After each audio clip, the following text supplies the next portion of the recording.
Hey y'all, back with a 2 Cent Tuesday.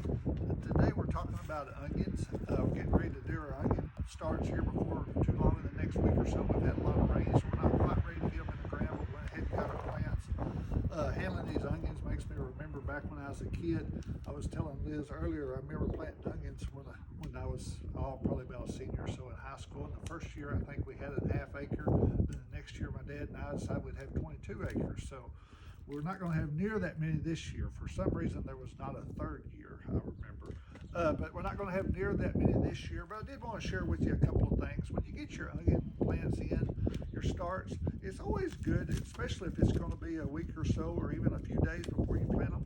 You want to go ahead and get them in some dirt and a little bit of water just to kind of get them rejuvenating a little bit.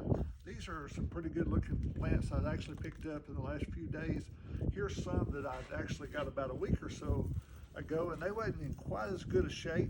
But one thing you want to do, and that's what I'm going to share with you today, if you'll put them in a little bit of dirt, I've just got a cup here. You can use like a flat.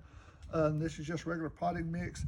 But if you'll kind of bust that bundle up and go ahead and put them in some dirt, what it does, it just kind of helps bring them back to life a little bit, because they kind of go dormant after they pull them from the ground, and which is normal. I mean, they're going to just kind of go dormant or just kind of sit there. But what it does, it just kind of jump starts them a little bit.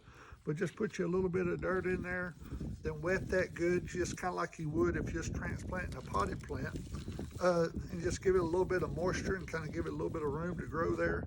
But what it does, like I said, it just kind of jump starts them. If you look at these are some I did a couple of days ago or a few days ago, but see how they've already started rooting a little bit, which is ideal. That way when I do take them to the field to plant them, they're just that much further along. So it's just kind of a neat trick.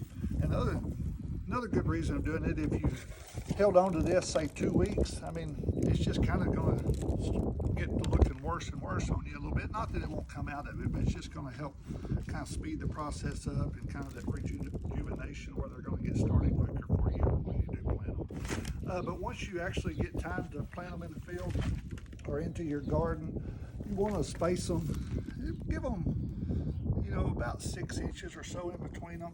And when you plant them, a good rule of thumb to remember, you don't want to get them too deep. Just about like that there, I'd say about maybe an inch or so deep, just enough to cover up those roots that are going to be growing. But you don't want to get too deep, because then it does kind of suppress your bulb that'll be forming later on as that ground gets harder around it. But what I like to do is do them in rows.